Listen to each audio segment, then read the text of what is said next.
Hey guys, I've been back in Alabama for 2 weeks. So 2 weeks post Necessary Evil beatdown.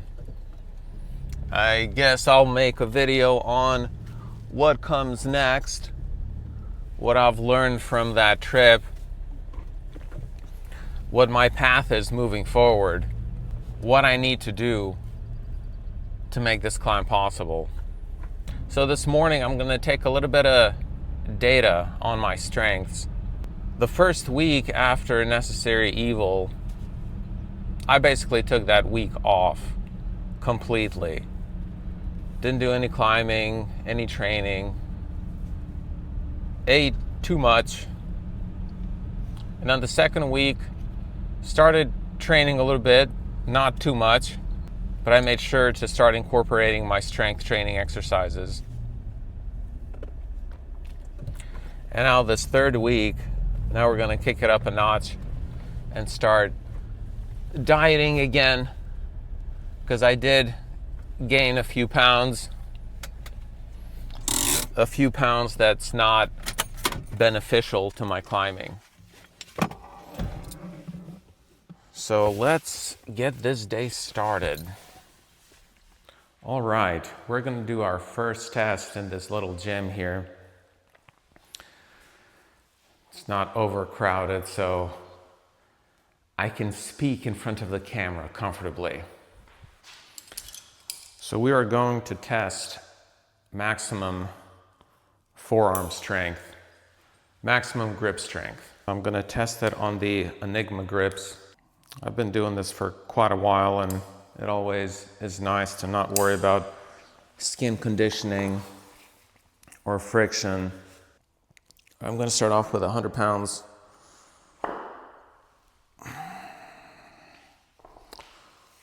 Okay.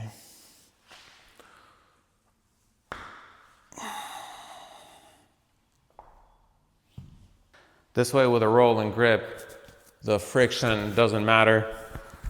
The skin conditioning doesn't matter. I'm going to take my shirt off here so that we'll be able to see the difference after I start dieting. So right now, this morning I weighed in at about 162. When I was climbing on Necessary Evil, I was mostly 155, jumping from 153 to 155. I tend to gain a lot of weight if I'm not really paying attention to it. Because for me to be at 155, my body fat percentage has to be quite low.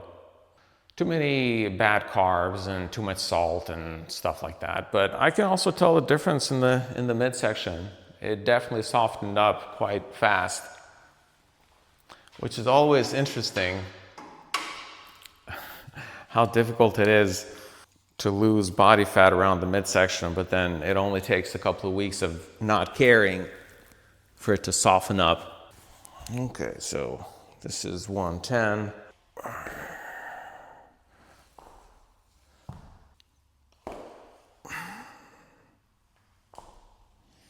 Okay, we're gonna jump up to 120.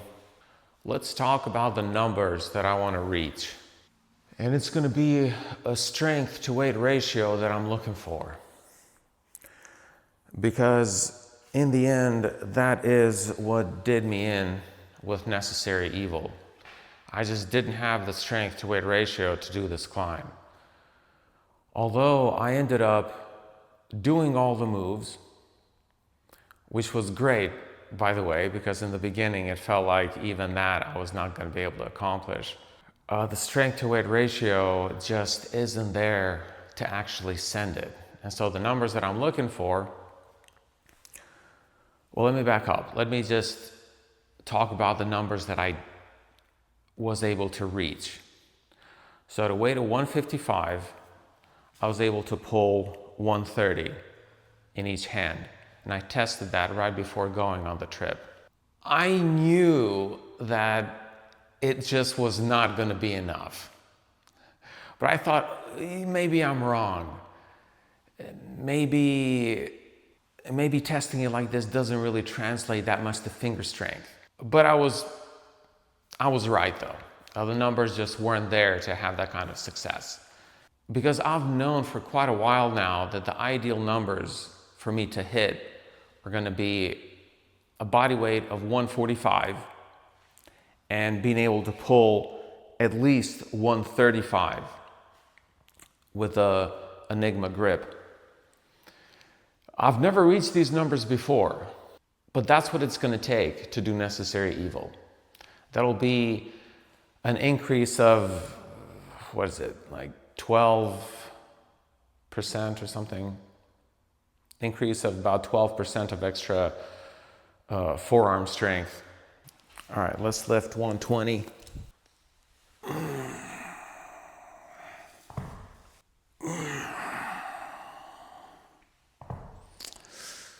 Yeah, not feeling that strong today, dang. Now 120 used to be my maximum when I first started testing it. And it was my maximum after doing the 24 hours of horseshoe hell after a week of rest back in 2022. And when I started my YouTube channel, I was pulling 130 at a body weight of like 175 or something, or 180 or 175. So overall, my strength to weight ratio has increased, but it just hasn't increased enough to be able to climb at those higher levels.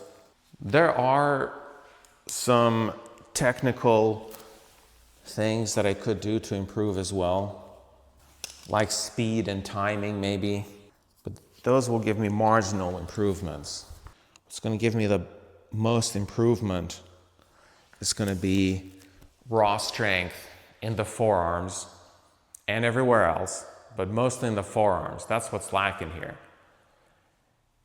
And being at the correct body composition, which equals being at the correct weight.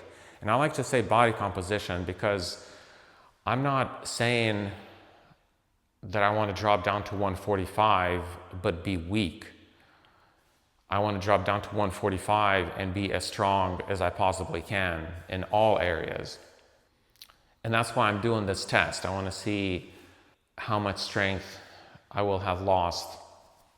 And hopefully it's zero strength, but we'll see.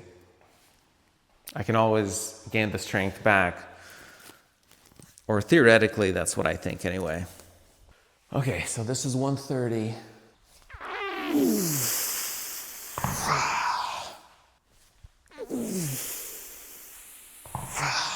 Okay. All right, 130 went pretty easy. Next, 135. Now I know that talking about weight is a bit controversial in climbing, because how often do you hear, don't lose weight to climb better, just get stronger. And even though that does have some truth, at a certain point, it's not going to work anymore. And so these numbers in body weight and strength that I'm talking about, I didn't just arbitrarily pick them out of thin air. You know, these came about from data and testing and analysis, which I'm not going to get into the details right now. But to sum it up, there's a certain genetic limit that I have in how strong my forearms could be. I also think there's a genetic limit to how light my body can be and still retain enough strength and health to climb with longevity and to climb long term. Now, for the entire time that I have been climbing, I've been working on finger strength. I've probably tried every method out there. So the method that I have devised for myself now comes about from necessity, from wanting to continue to get stronger without incurring too much tendon damage and connective tissue damage. You add finger strength through consistency, but not through incurring injury. All right, 135. Here we go. Got to try hard on this one.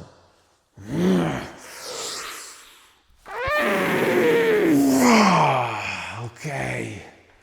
That was pretty hard, but I got it off the ground. Wasn't quite able to straighten my knees out on that, but it counts. 135 with a right. Okay. God. Barely. Barely. I don't know if I should do that again.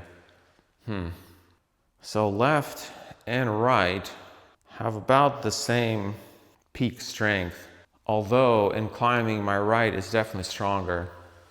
And I think it's because I have more muscle mass in the right, and so I have better endurance on the right arm.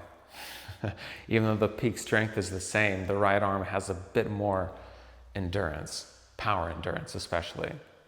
But yeah, I get it. A lot of people are afraid of weight loss or think that somehow losing weight, you're just going to lose all of your muscle mass. It just doesn't quite work that way, guys. If you keep training, especially training strength, your body doesn't just start eating up your muscle mass. It starts using your adipose tissue before going after your muscle mass.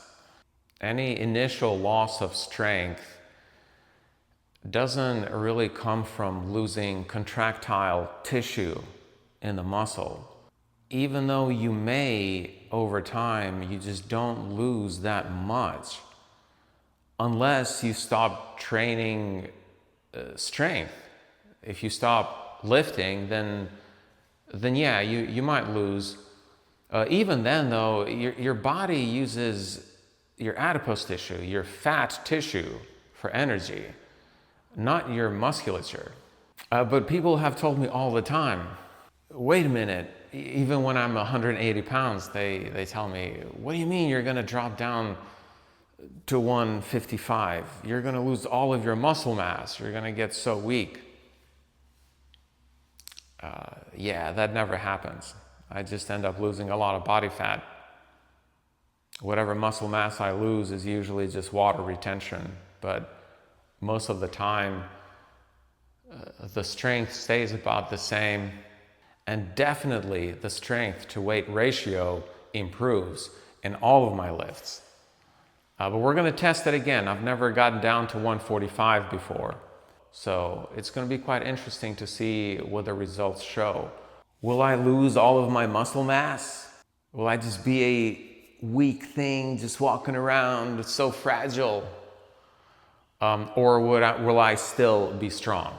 I don't think I'm just gonna get so weak all of a sudden. But if you guys think so, write in the comments, hey man, it's a bad idea. Don't lose weight. Gain weight instead, like Emil Abramson, or Emil Abramson, I think is his name. A really good climber that climbs V15. And I think when he gained weight to a body mass index of 25 or something like that, he climbed at his best. If you guys think that's going to work for you, then have at it. And if you can make it work, reply in the comments, hey man, I didn't lose weight to climb better. I actually gained weight to climb better. And I can see that working for some, but not for me. That's not gonna happen. I'm not gonna be able to gain 20 pounds of body weight and then add 20, 30 pounds of extra strength in my forearms. All right, here we go again. Let's test it one more time, see if we can do a little bit better.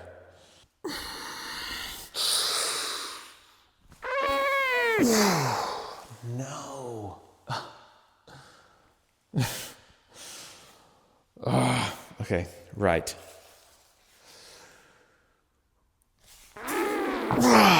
Barely. Okay. Yeah, I'm not gonna try that again. So I'm not feeling especially strong today. That's just how it is. Some days you're not gonna be at your strongest. Could also be because it's the morning, it's like 8 a.m. or something, and I've always been weaker in the morning.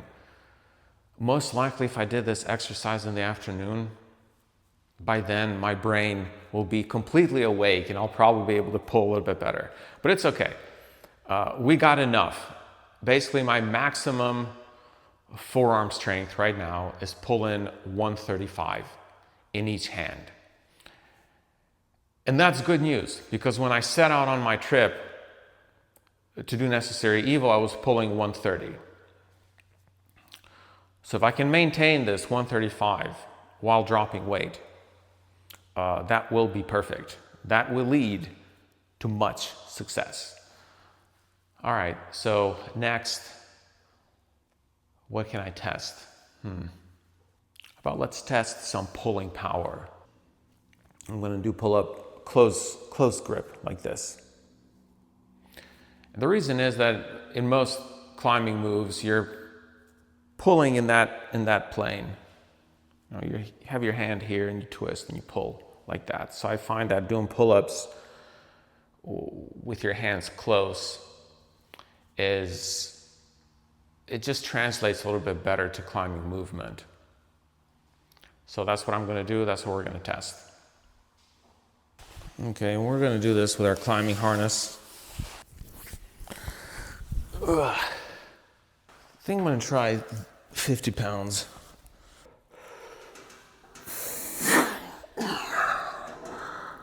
Okay, 50 pounds, no problem. So this is 70 pounds.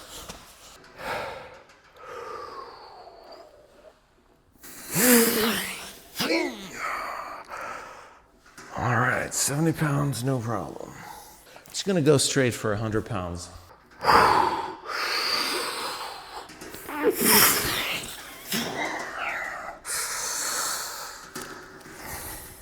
Yeah, I can do it with 100 pounds more. I think I can go a little bit higher, actually. Yeah, we'll try it with 110 pounds. That'll be a total weight of 272. Or maybe 274. If you count the harness, the pants, the shoes. But yeah, one thing I want to say about climbing and weight management,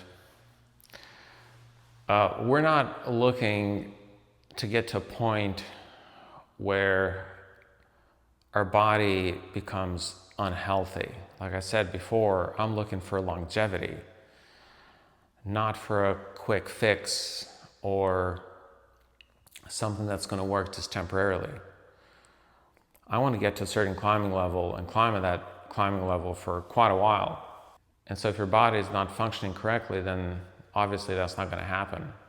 But also, people tend to underestimate just how much weight you can actually lose and be healthy. People tend to not understand just how much body fat you can have on yourself that is not really functional. If we were out there in the desert with nothing to eat, then a large amount of body fat would be beneficial, but we just don't live in that world anymore. And so you can get down, if you're male, you can get down to single-digit body fat percentages and thrive. It's just difficult. Mentally and psychologically, it becomes a battle. And that's the hardest part. That's the part that I struggle with myself. I get in the habit of emotional eating, just like everyone else. And then I stop losing body fat, or I stop losing weight. And it's not because my body goes into shock or goes into this mythical starvation mode, but it's because psychologically it becomes difficult and start snacking on cookies too much. It's really that simple. All right, let's see if we can lift 110.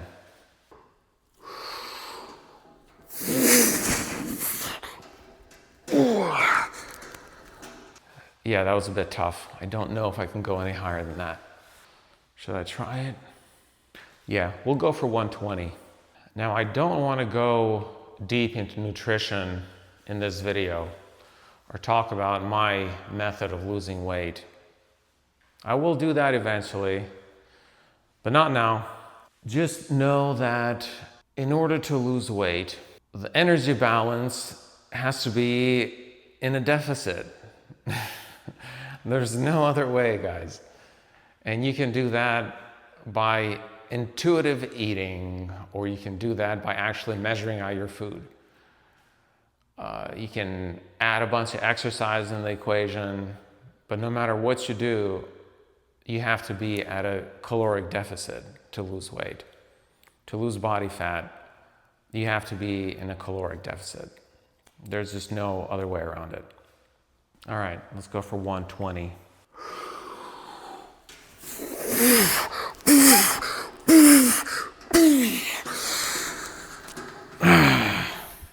Ooh, well, I didn't quite get all the way past my chin there.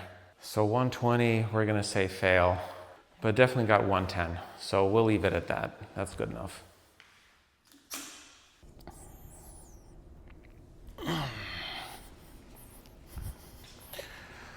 All right, here we go, 45s.